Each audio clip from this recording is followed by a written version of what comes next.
Hello friends, external variable को सी programming language में use करने के 3 तरीके मैं आपको दिखाने वाली हूँ। तो फर्स्ट तरीका हमारा बहुत सिंपल तरीका है, हम इसमें नोटपैड का यूज़ करने वाले हैं। पहले हम अपना प्रोग्राम लिख लेते हैं। यहाँ पे हमने लाइब्रेरी फाइल इंक्लूड कर दी है, सीधा मेन स्टार्ट करते हैं।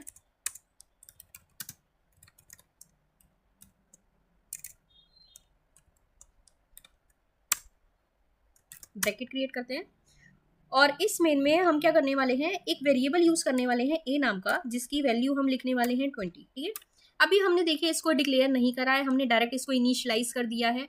तो अगर हम इसको एज इट इज प्रिंट करवा देते हैं प्रिंट एफ से, कोडिंग में एकदम सिंपल रखने वाली हूँ क्योंकि मैं सिर्फ आपको बताना चाहती हूँ कि इसको किस तरीके से यूज किया जाता है इन वेरिएबल्स को। ठीक है, ए की वैल्यू इस परसेंट डी में आ जाएगी, प्रिंट हो जाएगी। ठीक है, अभी अगर मैं इसको एज इट इज चलाती हूँ ना, तो इसमें ऑब्वियस सी बात है एरर आने वाली है, क्योंकि यहाँ पर हमने ए को डिक्लेयर नहीं करा है। ठीक है, सीधा हमने इनिशियलाइज कर दिया है। एक बारी मैं आपको चला के भी दिखा देती हूँ कि इसमें कैसे प्रॉब्लम आ जाएगी।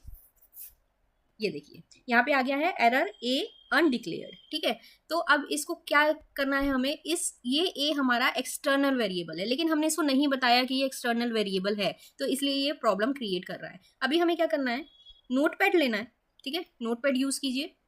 यहाँ पे हमें लिखना है एक्सटर्नल वेरिएबल को क्रिएट करने के लिए कीवर्ड क्या यूज होता है, एक्सटर्न। ठीक है, यहाँ पे हम इसका डेटा टाइप लिखेंगे, जो भी होगा नॉर्मल जैसे हम लिखते हैं, इसका नाम लिखेंगे वेरिएबल का और इसको इनिशियलाइज कर देते हैं 0 से। ठीक है, अब इसको कहाँ सेव करना है ये, और किस तरीके से इसको इंक्लूड करना है, और किस तरीके से प्रोग्राम को रन करना है, ये तीनों चीज़ें मायने रखती हैं। ये तीनों चीज़ें आपको सीखनी पड़ेंगी अगर आपको ये एक्सटर्नल वेरिएबल को क्रिएट करना है। तो यहाँ पे हम इसको सेव एज कर देते हैं, सेव एज करते हैं। डेस्कटॉप पे ही देखिए, डेस्कटॉप पे ही है ये, तो मैं यहीं पे सेव करते हैं अब, और देखते हैं किस तरीके से यूज़ करते हैं। तो यहाँ पे कोई सा भी नाम लिख देते हैं, EX1 लिख देते हैं, क्योंकि मैंने फाइल का नाम लिखा है EX। ठीक है, .h करके हमें इसको सेव करना है, क्योंकि ये एक हेडर फाइल के तौर पे यूज़ करी जाएगी। तो इसको मैंने कर दिया सेव। ठीक है, इसको कर देते हैं मिनिमाइज। अब यहाँ पे हमें क्या करना पड़ेगा, हमने वहाँ पे तो क्रिएट कर दिया, लेकिन यहाँ पे हमें इस हेडर फाइल को इंक्लूड करना पड़ेगा जो हमने क्रिएट करी है। तो जैसे नॉर्मली हम इंक्लूड करते हैं, यहाँ पे हम डबल कोट्स में लिख देते हैं इसको EX1.h। ओके, अब हम इसको रन करने की कोशिश करते हैं, देखते हैं क्या इसमें एरर आती है या नहीं आती है। तो देखिए इसमें एरर आ गई है, नो सच फाइल और डायरेक्टरी इंक्लूड EX1.h। ठीक है, तो ये एरर क्यों आ रही है, मैंने ये जानबूझ के एरर क्रिएट करी है। ये क्यों आ रही है, क्योंकि हमने इसको कहाँ पे सेव करा है वो हमने मेंशन नहीं करा है। हमने इसको कहीं भी सेव कर दिया है, और हमारा जो इस टाइम ड्राइव चल रहा है वो कौन सा चल रहा है, डेस्कटॉप पे कोई खुश करके फोल्डर है वो रन कर रहा है। इसमें जो भी फाइल्स होंगी वही रन करेगी। तो इसके 2 तरीके हैं किस तरीके से हमें करना है। फर्स्ट हम देख लेते हैं, किसी भी फोल्डर को क्लिक करेंगे, क्योंकि इस पर क्लिक करेंगे तो ये ओपन हो जाएगी विजुअल स्टूडियो कोड में, हमें पाथ नहीं मिलेगा। तो कोई सा भी फोल्डर यहाँ पे ओपन करिए। ठीक है, यहाँ पे क्लिक करिए, इसका पूरा पाथ मिल जाएगा। तो ये फोल्डर हटा के हम अपनी फाइल का नाम लिख देंगे, इसको कर दीजिए कॉपी।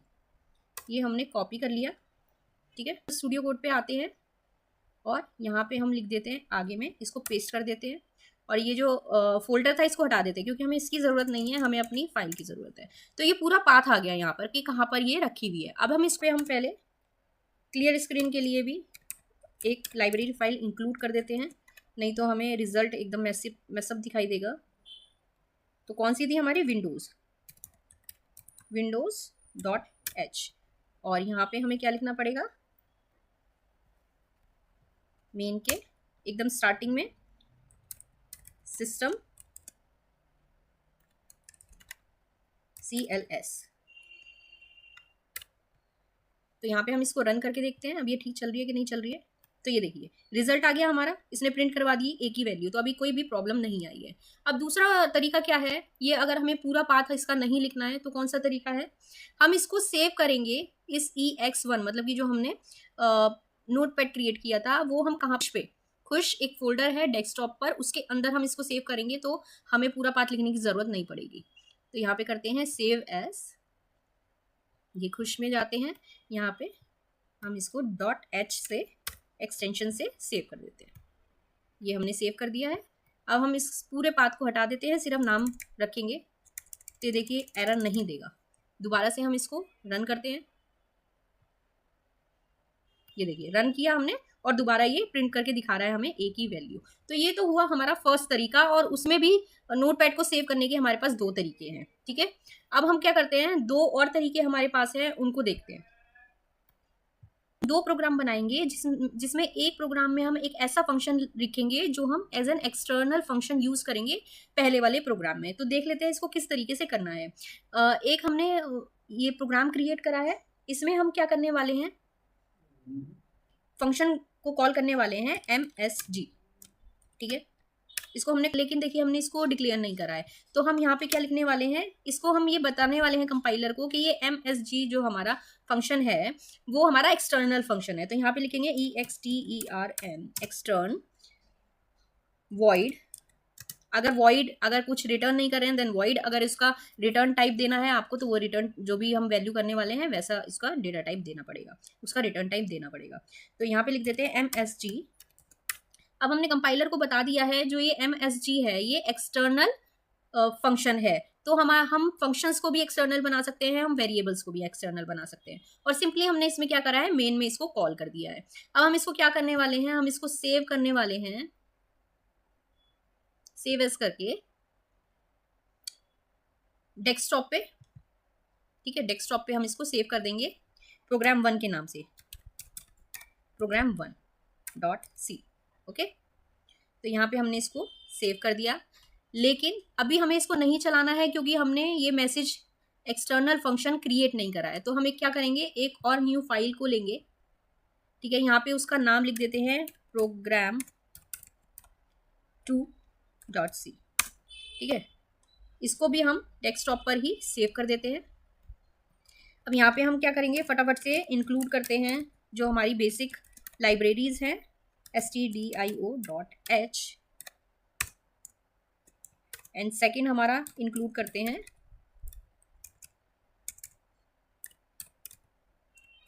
क्लियर स्क्रीन के लिए windows.h, ठीक है। अब यहाँ पे हम क्या करने वाले हैं, सिर्फ हमें वो फंक्शन को क्रिएट करना है यहाँ पे जो हमने पहले वाले प्रोग्राम में यूज किया हुआ है। तो यहाँ पे हम सिंपली void लिखेंगे, फंक्शन का नाम लिखेंगे और उसमें जो भी वर्क हमें करवाना है वो कर देंगे। यहाँ पे हम क्या करते हैं, प्रिंट करवा देते हैं कुछ, printf हेलो, ठीक है। सिंपल सा हमने ये प्रिंट करवा दिया क्योंकि हमें सिर्फ देखना है ये किस तरीके से वर्क करता है। तो दोनों को हमने सेव कर दिया है। लाइब्रेरी फाइल्स नहीं भी, ये लाइब्रेरी फाइल हम ये नहीं भी लिखेंगे तो कोई प्रॉब्लम नहीं है क्योंकि हमने क्लियर स्क्रीन इसमें यूज ही नहीं किया। अब हमें किस तरीके से इसको रन करवाना है ये देख लेते हैं। लिंक करना पड़ेगा, पहले लिंक करने के लिए हमें क्या करना है, अगेन इंक्लूड करवाना है वो दूसरे वाला प्रोग्राम जहाँ पे हमने मैसेज को क्रिएट करा है, मतलब MSG नाम के फंक्शन को क्रिएट कर रहा है। तो जैसे लाइब्रेरी फाइल से इंक्लूड करते हैं वैसे ही हमने इसको इंक्लूड करना है। इन्वर्टेड कॉमास में इसका नाम लिख देंगे program2.c, ठीक है। अब हम इसको रन करवाएंगे तो ये रन हो जाएगा। ये देखिए रन हो गया, ये हेलो इसने प्रिंट करवा दिया, जो कि हमारा इस प्रोग्राम में नहीं था, प्रोग्राम सेकंड में था, प्रोग्राम 2 में था। तो इस तरीके से इसको, ये दूसरा तरीका है हमारा यूज करने का एक्सटर्नल फंक्शन या फिर एक्सटर्नल वेरिएबल को। इसी तरीके से हम वेरिएबल को भी उसमें इंक्लूड कर सकते हैं और यूज कर सकते हैं। यहाँ पे हम तीसरा तरीका अपना यूज करने वाले हैं। इसमें हम 2 प्रोग्राम क्रिएट करेंगे और दोनों का डेटा एक दूसरे में यूज करेंगे एज एन एक्सटर्नल डेटा, ठीक है। अब हम एक्सटर्नल वेरिएबल भी क्रिएट कर सकते हैं और एक्सटर्नल फंक्शन भी क्रिएट कर सकते हैं। एक न्यू फाइल क्रिएट करते हैं, उसका नाम लिखेंगे program1.c, ठीक है। इसको हम सेव कहाँ करने वाले हैं, खुश फोल्डर में, ठीक है। यहाँ पे हम इसको सेव कर देते हैं, ये सेव हो गई है। यहाँ पे इंक्लूड करते हैं अपनी बेसिक लाइब्रेरी को, ठीक है। एक और लाइब्रेरी इंक्लूड कर देते हैं क्लियर स्क्रीन करने के लिए, windows.h, ओके। अब यहाँ पे हमें क्या करना है, एक ग्लोबल वेरिएबल क्रिएट करना है ए नाम का, ठीक है। क्योंकि हमने इसको टॉप पे क्रिएट करा है तो ये ग्लोबल वेरिएबल है। एक एक्सटर्नल फंक्शन क्रिएट करना है, एक्सटर्न कीवर्ड यूज करके, void, अगर उसका रिटर्न टाइप कुछ भी नहीं है तो वॉइड लिखेंगे। फन नाम से हम क्रिएट करने वाले हैं। तो हमने कंपाइलर को पहले ही बता दिया है कि फन नाम का हम फंक्शन को यूज़ करेंगे जो कि एक्सटर्नल है, उसकी डेफिनेशन यहाँ पे नहीं है, कहीं और है। तो कहीं और तो है लेकिन हम उसको बताएंगे कि कहाँ पर है वो, तभी वो हमें अलाउ करेगा इसको रन करने के लिए। अब इसमें हम क्या करते हैं, वॉइड मेन क्रिएट करते हैं। इसमें काम हमें कुछ नहीं करना है, सिर्फ हमें यूज़ करना है इस एक्सटर्नल को, इस एक्सटर्नल फंक्शन को।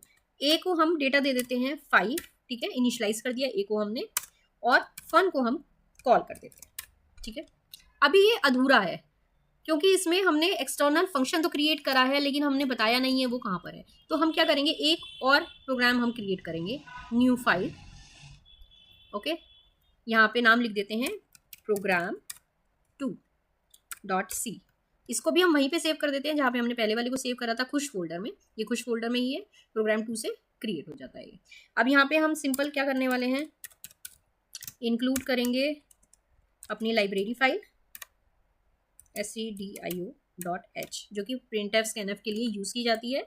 और यहाँ पे हम क्या करने वाले हैं, एक एक्सटर्नल वेरिएबल क्रिएट करने वाले हैं, डेटा टाइप इंट का a। तो ये वही a है जो हमने यहाँ पे जिसकी डेफिनेशन लिखी है और हम इसको यहाँ पे यूज़ करने वाले हैं। तो हमें एक्सटर्न बताना पड़ेगा कि ये एक्सटर्न वेरिएबल है, हम इसको डायरेक्ट यूज़ कर रहे हैं विदाउट डेफिनेशन, क्योंकि डेफिनेशन इसकी कहीं और है। वॉइड फन हम क्रिएट करेंगे यहाँ पर जो हमने पहले वाले फंक्शन में यूज़ किया है। तो इसकी बॉडी हम यहाँ पे लिखने वाले हैं, इसकी डेफिनेशन देने वाले हैं। अब इसमें हम क्या करते हैं, प्रिंट एफ की मदद से प्रिंट करवा देते हैं इस डेटा को जो कि हमने एक्सटर्नली यूज़ किया है, ए। तो बेसिकली हम क्या कर रहे हैं, दो प्रोग्राम हमने क्रिएट करे हैं, इसका डेटा हम इसमें यूज़ कर रहे हैं, इसका डेटा हम इसमें यूज़ कर रहे हैं, दोनों को एक्सटर्न कीवर्ड की हेल्प से, ठीक है। अब हमने ये दोनों तो क्रिएट कर दिए, यहाँ पे हमने एक्सटर्नल वेरिएबल क्रिएट कर दिया है, यहाँ पे हमने एक्सटर्नल फंक्शन क्रिएट कर दिया है, इसका डेटा, इसकी डेफिनेशन, इस फंक्शन की डेफिनेशन इस प्रोग्राम में है और इस वेरिएबल की डेफिनेशन इस प्रोग्राम में है, ठीक है।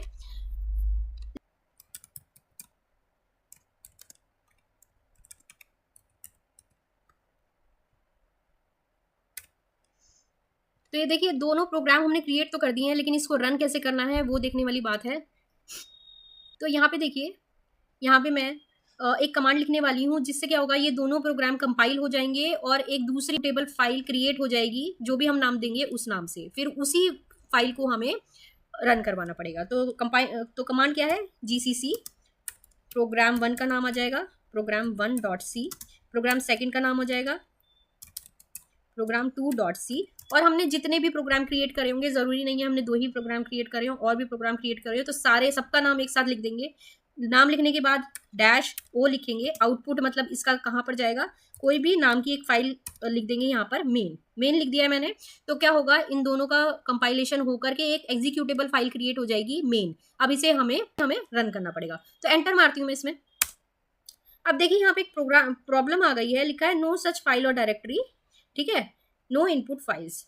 ये ऐसा क्यों आ रहा है, क्योंकि हमने क्या करा है, कमांड तो हम दे रहे हैं डेस्कटॉप पे, ठीक है ना, डेस्कटॉप डायरेक्टरी पे, लेकिन हमने प्रोग्राम कहाँ सेव करा है, खुश में, इस फोल्डर में। तो हमें क्या करना पड़ेगा, पहले यहाँ पर आना पड़ेगा और फिर ये प्रोग्राम की कमांड ये कमांड हमें देनी पड़ेगी। तो इसके लिए डायरेक्टरी को चेंज करने के लिए हम क्या करने वाले हैं, CD लिखेंगे और उस डायरेक्टरी का नाम लिखेंगे जहाँ पे हमें आना है। तो मैंने लिखा खुश, एंटर मारा, देखिए हम यहाँ पर आ गए हैं। अब मैं ये कमांड लिखूंगी तो कोई प्रॉब्लम नहीं आएगी। इसको कॉपी पेस्ट करते हैं, कॉपी, और यहाँ पे इसको पेस्ट कर देते हैं। अब इसको हम एंटर मारते हैं, ये कंपाइल हो जाएगी किया है, और यहाँ पर ये कोई भी एरर इसमें क्रिएट नहीं हुआ है, मतलब क्या है, ये कंपाइलेशन सही हो गया है, कोई भी एरर नहीं है, और एक फाइल हमारी क्रिएट हो गई है मेन नाम की, जो कि एग्जीक्यूटेबल फाइल है। अब उसी एग्जीक्यूटेबल फाइल को हम रन करेंगे, और रन कैसे करना है उससे पहले हम देख लेते हैं कि मेन फाइल क्रिएट हुई है या नहीं हुई है। तो यहीं पे हम इसी फोल्डर पे आते हैं खुश नाम के, और यहाँ पे देखते हैं, ये देखिए मेन नाम की एक फ़ाइल क्रिएट हो गई है जो कि एग्जीक्यूटेबल है। इसको करते हैं डाउन, और यहाँ पे हम रन करने के लिए क्या लिखेंगे, ./ और उस फाइल का नाम जो हमने क्रिएट करी है। यहाँ पे कोई जो भी फाइल का नाम आप देंगे वही नाम लिखेंगे और एंटर कर देंगे। ये देखिए इसने शो कर दिया है रिजल्ट 5, क्योंकि हमने सिर्फ क्या चलाया था, फन चलाया था, और फन में क्या लिखा था हमने, ये ए की वैल्यू को हमने प्रिंट करवाया था, तो वो ए की वैल्यू प्रिंट हो गई है। तो ये कुछ बातें हैं जो आपको ध्यान रखनी है। प्रोग्राम बनाते टाइम तो जो जो बातें ध्यान रखनी है वो है ही, लेकिन सबसे मेन बात इसमें क्या है, हमें रन कैसे करना है। ठीक है, अगर हमने वो कमांड सही लिख भी दी तो हमने क्या सेम डायरेक्टरी में लिखी है वो कमांड्स जहाँ पे हमने इन प्रोग्राम्स को सेव किया है, तो जहाँ पे हम सेव करेंगे वहीं पे हमें उसी डायरेक्टरी में आकर हमें ये रन करना है कमांड को। अब देखिए, अगर हमें कोई डायरेक्टरी को चेंज करना होता है आगे वाली, वन स्टेप अहेड, तो CD करके उसका नाम लिख देते हैं। लेकिन अगर हमें पीछे जाना है, जैसे यहाँ पे खुश लिखा है लेकिन मुझे जाना है डेस्कटॉप पे, अगर मैंने गलती से डेस्कटॉप पे फाइल्स को क्रिएट कर दिया है, सेव कर दिया है, तो हम क्या करेंगे, CD लिखेंगे और डॉट डॉट लिखेंगे। तो इससे क्या होगा, हम वापस चले जाएंगे डेस्कटॉप पे। देखिए डेस्कटॉप पे चले गए। अगर इससे भी पहले जाना है तो फिर से CD लिखेंगे और डॉट डॉट लिखेंगे, तो देखिए हम एक और डायरेक्टरी पीछे चले गए हैं। अगर हमें आगे जाना है इससे, तो हम क्या करेंगे, CD और उस डायरेक्टरी का नाम लिख देंगे, डेस्कटॉप। ठीक है, तो देखिए हम आगे आ गए हैं, डेस्कटॉप पे आ गए हैं। अगेन CD लिखेंगे, खुश लिखेंगे, तो उस फोल्डर पे आ जाएंगे। ये देखिए खुश पे आ गए हैं, और यहीं पे मैंने सारे प्रोग्राम्स को सेव किया हुआ है, तो यहीं पे मैं ये कमांड को रन कर सकती हूँ। तो इसमें अगर आपको कोई भी प्रॉब्लम होती है, हालांकि थोड़ा सा है डिफ़िकल्ट ये, लेकिन एक बार आप कर लेंगे तो आपको अपने आप कर लेंगे तो आपको समझ में आ जाएगा। Thank you.